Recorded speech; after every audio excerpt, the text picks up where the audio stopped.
Bueno. Estamos aquí como cada miércoles, en el miércoles de los expertos. Sabéis que me encanta traer siempre personas y profesionales, porque también es importante la persona, por supuesto, tiene que haber a veces pues la química esta, ¿no? Que hace que nos relacionemos de manera mucho más fluida y sobre todo profesionales. En este caso, tengo el placer de entrevistar a Paloma Pellús. Ella es una gran profesional del mundo de las inversiones. Además, es una persona que es asesora financiera independiente, lo que se conoce como un AFI, y sobre todo una banquera privada, que eso me llama muchísimo la atención y quiero que sea un poco tu primera carta de presentación. Bienvenida, Paloma. ¿Cómo estamos? Pues estoy fenomenal. Después de tu grandiosa presentación que me ha encantado, pues cómo no te voy a contar a lo que me dedico desde hace 30 años, que soy muy joven, ya me veis. Desde hace 30 años me dedico al sector financiero que para mí me apasiona. Y bueno, pues me preguntas que qué es un AFI. Pues mira, es un asesor financiero independiente y recalco la palabra independiente porque lo que nos da prestigio es esa independencia, el no depender de un producto propio o de una marca propia, sino el poder asesorar con total objetividad. Y para ello, pues mira, hemos firmado acuerdos o he firmado acuerdos con más de 50 partners para poder buscar lo que más se adecue al perfil de cada cliente que tengamos delante en base a lo que ahora nos iremos explicando. O sea, eso me permite hacer esa objetividad. Tengo aquí una batería de preguntas, que además nunca funciono con chuleta, pero es que tu tema me parece apasionante y además quiero que no se nos pierda nada porque vamos a hablar de planificación financiera, que yo considero que es como la base de, bueno, pues de cualquier persona, tanto si quiere invertir como si quiere cuidar sus ahorros, como si quiere tener una jubilación o una vida tranquila. Entonces, cuando hablamos de planificación financiera, Paloma, exactamente a quién nos estamos refiriendo, porque el término hay gente que a lo mejor le puede sonar un poco difuso. ¿De qué estaríamos hablando? A ver, fíjate, excelente pregunta, Mar. Una planificación financiera es todo lo que deberíamos de saber todos los clientes en cuanto a finanzas. Más que planificación, fíjate, le llamaríamos educación financiera, que Financiera. sería una asignatura que metería incluso desde primero de primaria. O sea, es algo que debemos de tener en la mente, puesto que constantemente nos estamos manejando con dinero. Sea poco, sea mucho, debemos de saber cómo manejar nuestro dinero. Y precisamente la planificación es no tener que recurrir muchas veces a la financiación o saber cuándo tenemos que descapitalizarnos de nuestras inversiones. Y eso es planificación. Normalmente viene estructurado en un corto, medio y largo plazo, pero si sabemos, si nos educamos en las finanzas, no necesitaremos nada más que como aporte a los bancos ni a que nos coloquen ese producto que nos han estado colocando siempre. Entonces, más que planificación sería educación financiera desde la más tierna infancia. Ese sería lo que se...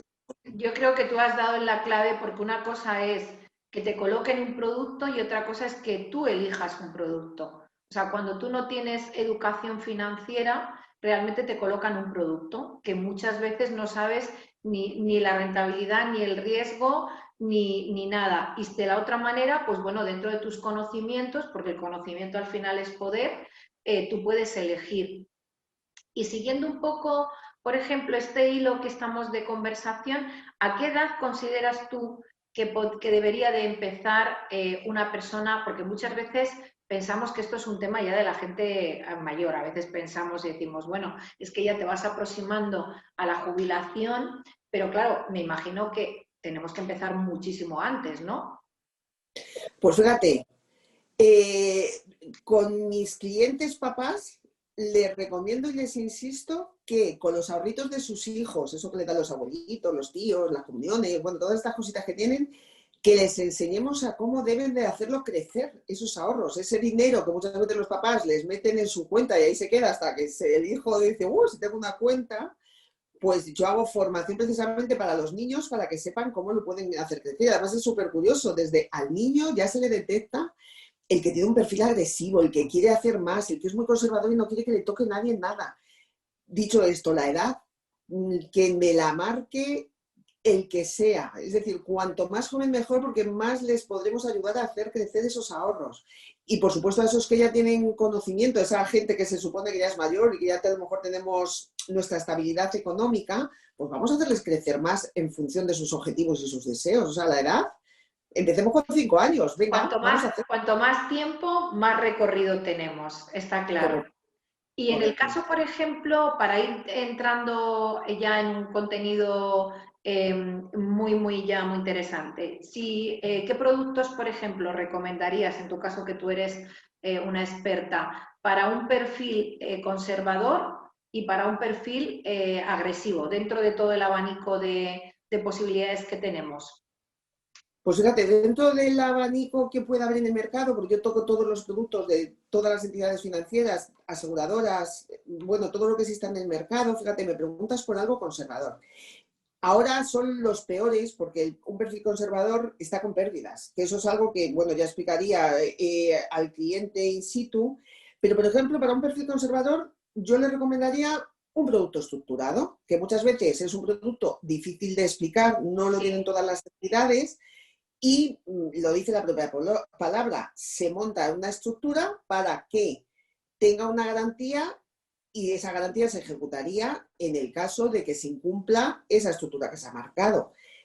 Te ofrece una rentabilidad, aunque sea muy bajita, pero ya estaría por encima de lo que nos están ofreciendo los bancos. Entonces, para un perfil conservador, podría explicar un producto estructurado que no lo conoce todo el mundo. Y para un perfil muy agresivo, fíjate, pues fíjate, depende del perfil agresivo. Este año yo he tenido clientes que les he hecho ganar pues por encima del 60% y eran un perfil no tan agresivo y cada vez me piden más. Entonces, el perfil agresivo, el buscarle ese producto que se adecue, es difícil. Pero podemos encontrar muchísimo. Y te voy a lanzar una cosita que me está sorprendiendo, que lo estoy averiguando mucho. Estoy haciendo invertir a algunos de mis clientes en el sector juego, en el sector, no juego, rectifico, en el sector de los jugadores de élite. Y fíjate, es un producto, sí, y te lo comento así brevemente, que sé que tenemos el tiempo limitado, pues, y es un ejemplo, yo no tengo ni idea de deportes, tengo un marido deportista que ha sido deportista profesional y además de élite, pero él conoce muchísimo y tiene muchos contactos, pero a mí me sorprende porque no le presto atención. Y fijaros un ejemplo muy fácil, ahora que estamos oyendo las renovaciones con Messi, con el del Real Madrid, ¿cómo se llama? El Ronaldo. Sergio Ramos, Ronaldo, pues Ramos. fíjate, les están bajando sus, bueno, lo que, es que no sé ni Y cómo su se llama, caché, el caché, sí. no se lo quieren renovar, que a mí en muchos casos me parece excesivo, entonces es un momento de mercado que les están bajando a esos jugadores de élite, no al fútbol, fijémonos en todos los deportes, les están bajando sus cachés e incluso les están obligando a irse a otros equipos y demás. Luego, está bajando mucho, momento de entrar para que cuando nos estabilicemos con esta COVID y tengamos esas ganas de disfrutar el deporte o cualquier otro sector, empieza a recuperarse. Yo, por ejemplo, es un sector que estoy recomendando mucho. Y hermano, me encuentro con los clientes que entienden muchísimo más que yo y son ellos los que me van moviendo y yo voy buscando, investigando. Entonces, para un perfil agresivo... Oye, esto que estás comentando, la verdad es que, claro, la verdad es que en el tema de inversiones hay cosas realmente interesantes y desconocidas para... Tú hablabas de los productos estructurados. Yo, por ejemplo, en estructurados llevo más de 15 años invirtiendo. O sea, y hay algunos, como tú dices, que son más conservadores y otros que son un poquito más arriesgados, depende al índice de referencia, pero es un producto que la gente lo desconoce y que muchas veces piensa que es muy arriesgado y sin embargo yo te diría que es de los más conservadores dentro de que, bueno, tienes un abanico, ¿no? Es que ese es el matiz, es que un estructurado es para un cliente conservador. Fíjate, Efectivamente. pero haríamos un cliente conservador que le pueda dar un poquito de vidilla a su dinero. Yo siempre se lo vendo así, oye, jolín, por muy conservador, déjame que esta estructura, que está súper bien marcada, que está garantizado, dale un poquito de alegría. ¿Qué puedes perder? Normalmente te marcan a lo mejor un 5, un 10, depende de cómo esté montada esta estructura. Sí.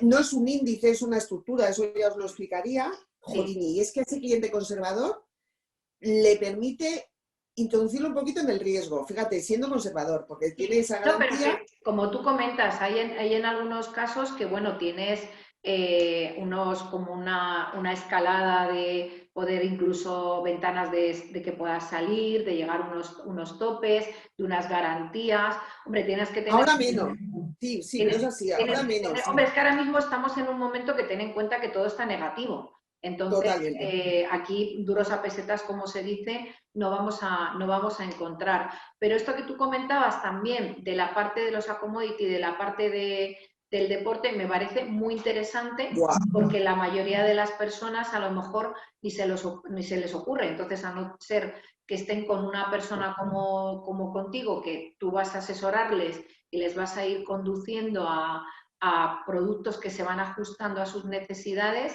pues a lo mejor están perdiendo oportunidades. A mí me parece muy, muy interesante. Muy Hay bien, me otra alegro de cosa que ya que te tengo aquí quiero aprovechar y tiene que ver con el tema de pedir dinero, con el tema de los préstamos, ¿vale?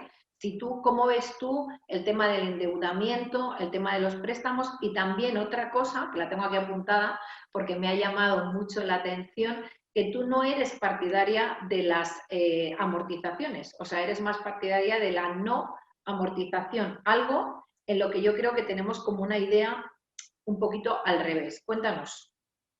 Pues mira, tema financiación. A ver, yo creo que hemos fomentado mucho los bancos. Sigo hablando como si fuese empleada de banco, me lo tengo que quitar, porque han sido 25 años como directiva de banca. Hemos fomentado mucho los bancos el dar financiación. Se sigue fomentando con esos préstamos preconcedidos que nos llaman, oye, pásate que tienes un preconcedido de 15, 20, 30. Eso te obliga a no gastar de tu dinero y unas veces es bueno y otras veces es malo. Si hablamos en préstamos a nivel particular, bueno, el cliente debe de saber que por mucho que me llame mi banco, si no lo necesito, no lo cojas. Pero la tentación es libre, es decir, siempre que nos lo ofrecen, pues mira, el coche lo cambiamos, tal. Es decir, siempre se nos ocurre algo para gastar y no sabemos que eso que no teníamos necesidad de gastar tiene un doble problema. Por un lado, los intereses que nos va a cobrar el banco, comisión de apertura, la venta vinculada, que eso os daría para otro tema. Y por otro lado, estarían los impuestos que pagamos cuando gastamos ese dinero que nos han dicho que nos dan.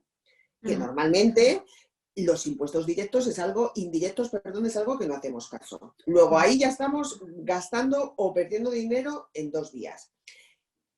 Eso completaría con quien realmente sí que tiene esa necesidad de financiación porque no ha tenido una buena planificación financiera o porque realmente quiera comprar algo que por sí mismo no puede tenerlo porque no ha ahorrado. O sea, si es que todo viene hilado. Pues yo siempre les digo que con cautela. Es decir, la ventaja de tener un asesor financiero independiente es que, o en mi caso, es que yo tengo la visión tanto del banco como de fuera. Es decir, ojo, si te ofrecen 30, a lo mejor no los necesitas, o a lo mejor tal. Es decir, la financiación de por sí es un poco peligrosa. Por lo que he dicho, estamos perdiendo dinero tanto por el pago de los impuestos como por esos intereses que nos van a cobrar. Que ahí además, en ese tipo de préstamos que tú comentas preconcebidos, no estamos hablando de un hipotecario, que es un interés No, eso es más préstamo bajo. personal. Estamos hablando efectivamente de unos préstamos que estamos pagando un coste de intereses y de gastos alto. Altos, correcto. Si entramos en hipotecario, pues depende de para qué sea la necesidad. No es lo mismo o pedir una financiación para tu vivienda habitual, tu primera vivienda, tu segunda, la que sea, e incluso esa segunda vivienda, o si quieres invertir a través de lo que, bueno, conocemos en el sector apalancamiento y demás. Es muy distinto. Y en ambos casos yo siempre recomiendo que se lo estudien bien, porque aunque ahora los intereses están muy bajitos, sí es cierto que estamos prolongando mucho en el tiempo y el coste de esos intereses debe de saber cualquier persona que en España utilizamos el sistema francés. Y tiene truco. Tú al principio de la vida de préstamos cuando estás pagando todos los intereses que el banco te quiere cobrar. Punto pelota. Y eso es algo que normalmente el que lo pide no se lo explica, no les da del cuadro y no le prestas atención. O sea, que todo tiene sus matices. Y luego me has hecho una segunda pregunta en cuanto a la amortización. Sí. A ver, el español, fíjate, yo creo que eso nos viene heredado de nuestros ancestros, de nuestros padres. No somos muy dados a pedir prestado. O sea, si nos echamos la vista atrás, nuestros padres, jolín, pagaban a plazos y se lo querían quitar cuanto antes. Luego hemos ido metiendo y no nos acordamos, pero los intereses en España han sido altísimos, tanto en Altísimos, hipotecas como en préstamos altísimos. personales. Yo En el mi primera vivienda la pagué con un 14%. Correcto, te lo iba a decir, pero es que en el 2005, en el 2006, que ya nos acordamos antes de la crisis, e incluso en el 2008, cuando la caída de Lehman Brothers, los intereses que estábamos pagando estaban en torno al 8. Hablo de hipotecas, no hablo de personales que estaban mucho más Sí, altos. podías tener a lo mejor un 7, un 8. Un 7, un 8, dependiendo. O sea, eso son barbaridades. ¿Qué es lo que hacemos? Lo que se ha hecho siempre, cuando hemos juntado un ahorro y vamos al banco y decir, me quiero quitar la hipoteca. Eso se llama amortizar. Y el del banco hemos hecho, pues fenomenal, ¿en plazo o en cuota? Pues dímelo tú, nos preguntaban a los del banco. Digo, pues yo creo que es mejor en cuota, porque así pagas menos. Es decir, hemos sido siempre los bancos los que hemos condicionado. Joder, me sabe mal decirlo porque sigo sintiendo empleada de banca, lo que hemos condicionado a esas amortizaciones. Lo que no explicábamos o lo que no explican a los clientes es que esa amortización te hace otra vez hacer un nuevo cuadro de amortización y te vuelven a cobrar intereses que ya habías pagado. Jolines, eso dices, es decir, que por amortizar vuelvo a pagar, pues sí, señorito, vuelves a pagar intereses que ya has pagado. Pero además, ahora, los momentos de ahora, el mayor de los errores es que tú estás devolviendo al banco dinero que a ti te han prestado baratísimo.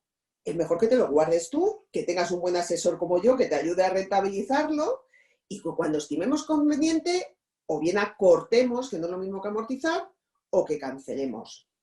Porque si tú le devuelves al banco dinero barato, ¿qué hace el banco?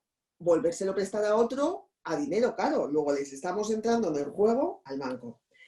Yo aquí me detengo mucho. En esto que estás comentando, me parece muy interesante porque, sinceramente, yo creo que casi todas las personas tenemos la idea de que es mejor amortizar en cuota, ¿no? Porque piensas, bueno, pues ahora estoy pagando tal, voy a tener una capacidad de ahorro que lo que estoy poniendo aquí en tantos meses lo voy a recuperar, incluso hay gente pues que tiene su cuadrito, ¿no? Pues ahora estoy pagando 500, voy a amortizar, se me va a quedar en 300 y esos 200 los voy ahorrando y tal.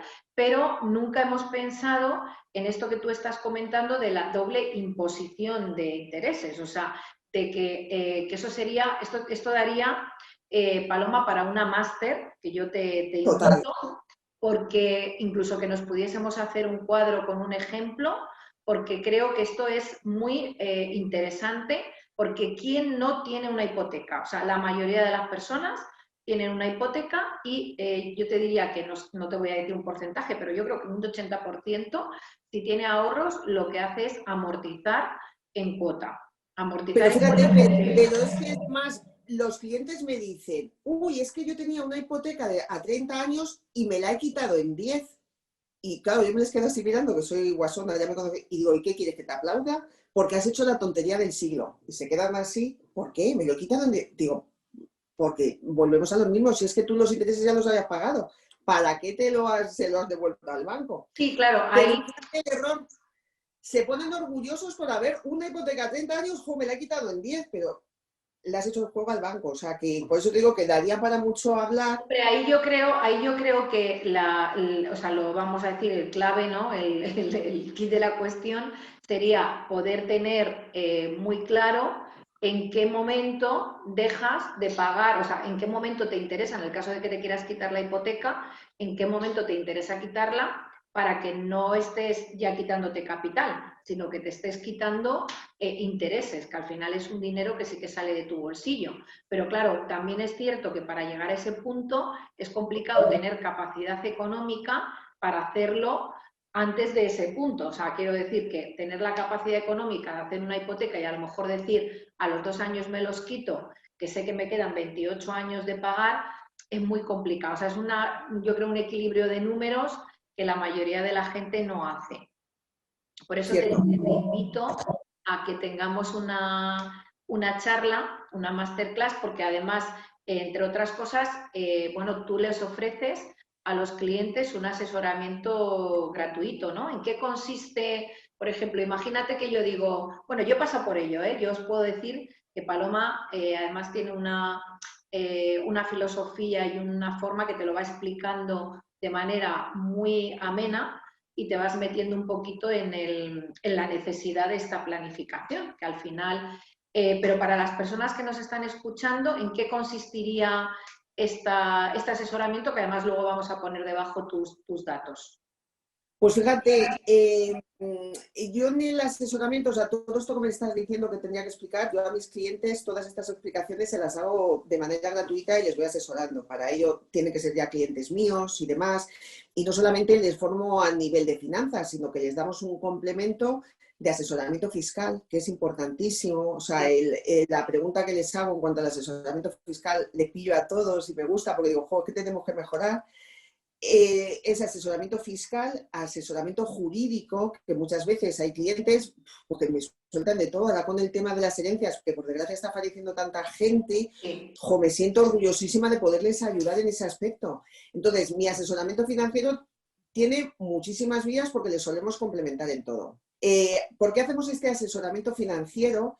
Que una fee normalmente, o un banquero privado, puesto que lo has mencionado antes, suele cobrar por estos asesoramientos, o debemos de cobrar, porque les estamos abriendo muchas vías. Pues consiste en tratar de conseguir y hacerles ver a los clientes cuáles son sus objetivos, sus sueños, sus deseos, en cómo deben ser las finanzas, a corto plazo, a medio plazo y a largo plazo. Entonces, eso es a través de preguntas lo que yo voy tratando de conseguir, y procuro que en ese asesoramiento vayan viendo cómo se debe de distribuir lo que tengan o lo que quieran crear. Es decir, que yo tengo clientes desde el que me dicen, si es que no gano nada, bueno, empezamos con 50 euros como el que tiene mucho.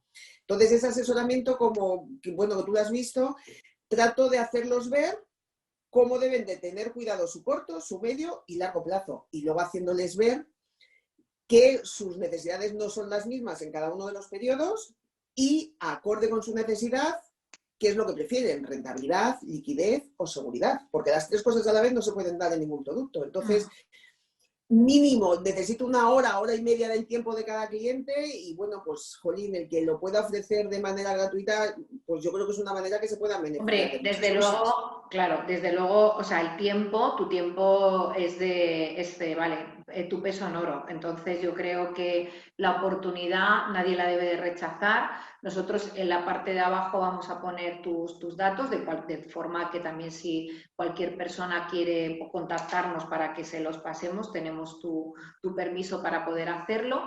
Y hay una última cosa que quería comentar contigo, porque también me parece interesante para compartir a quien ahora mismo no nos va a dar tiempo, y es la reclamación de los gastos relacionados con las hipotecas, que ahora ha habido como una reactivación y hay gente que tiene confusión si se puede pedir antes de un año, qué se puede pedir. Entonces yo creo que esto, cuando tengas otro ratito, nos puede dar también casi para una charla, porque es que es algo, lo que estábamos comentando, quién no tiene una hipoteca y qué personas por desconocimiento no reclaman algo que por sentencia ha salido como que realmente es suyo, ¿no? Y cuál es el procedimiento a seguir, porque a veces los procedimientos no son tan complicados como pensamos y podemos ir también de la mano. Pues mira, en tu caso, que yo sé que estás rodeada de un equipo de profesionales, pues de algún abogado, de alguna persona que sea experta en este tema y que nos allane el camino para poder reclamar a la entidad bancaria esos gastos que no nos corresponde abonar, o que por lo menos a partir de una sentencia ya no serían a nuestro cargo. Pues fíjate, aquí voy a hacer una breve pincelada por qué ha surgido o por qué surgió esa sentencia para que se devolvieran esos gastos. Cuando compramos un piso, ya llevamos implícito una serie de impuestos que tenemos que pagar al Estado, a la comunidad y al ayuntamiento. Es decir, tenemos tres tipos de impuestos, lo que se conoce como plusvalía o IVA, actos jurídicos documentados, que sería para la comunidad, y luego tendríamos incluso hasta plusvalías, que eso sería para los propios ayuntamientos. Y eso la mayoría que ha comprado piso lo sabe.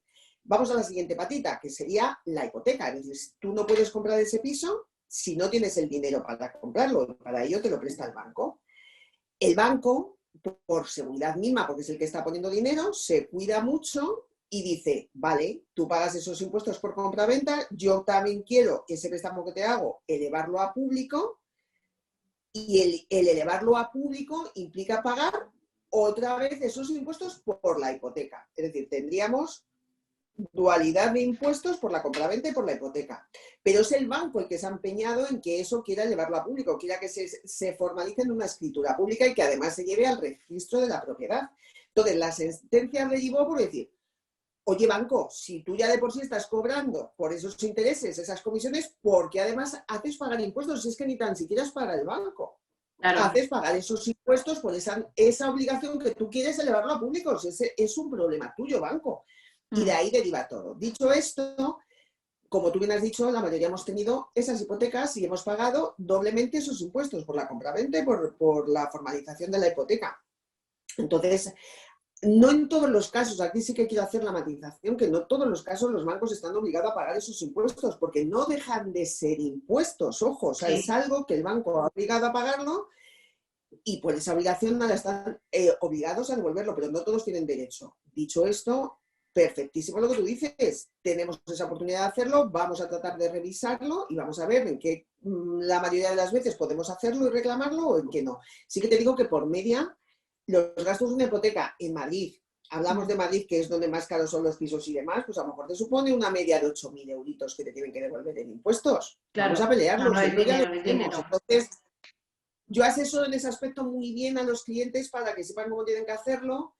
Se había cancelado lo que es el plazo a finales de diciembre, ahora otra vez se ha abierto, pero ojo que no todo el mundo tampoco tiene derecho a pedirlos. O sea, que yo creo que este tema es apasionante. Si luego hablamos nosotras y si nos ponemos de acuerdo, podemos hacer como una mini máster y también de esa manera yo creo que te van a conocer las personas que siguen este canal y van a entender por qué es muy fácil trabajar contigo, ¿no? Porque la manera en la que explicas las cosas es muy transparente y cualquier persona lo está entendiendo. Yo tenía conocimiento de este tema porque de hecho he hecho las reclamaciones, pero ahora como tú lo has explicado, todavía lo tengo como más claro en mi cabeza.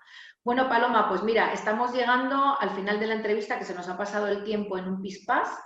Y lo que te quería un poco pedir es, siempre hago un poco cierre, un último tip, un último consejo para nuestra audiencia que nos está escuchando. Pues, a ver, yo recomendaría a la medida que pudiese que todos se pusieran en manos de un asesor financiero independiente, insisto con la palabra independiente, porque los bancos, insisto que me duele decir esto, cada vez van a peor y lo estamos viendo. Entonces, igual que tienes los que tenéis o los que tienen propiedades y cosas, tienen sus abogados, sus asesores fiscales, que no es lo mismo que financiero, que la mayoría de la gente, no, que yo ya tengo mi gestoría, es que no tiene nada que ver. El conocer los productos financieros, tanto de ahorro, de inversión, como de financiación, e incluso el real estate, que ahora estamos metidos también en ellos, considero que no es dinero pagado tener un asesor financiero que les pueda guiar y les pueda asesorar en muchísimas cosas. O sea, que ese sería el consejo de decir, no perdáis la oportunidad, quienes podéis, de tener un banquero privado a vuestra disposición. O sea, me parece interesantísimo, porque solamente con el dinero que te puedes ahorrar o el que puedes obtener de las rentabilidades estaría más que, por supuesto, cubierto. Bueno, pues darte las gracias, ha sido un placer, creo que hemos aportado en esta charla mucha información y mucho valor.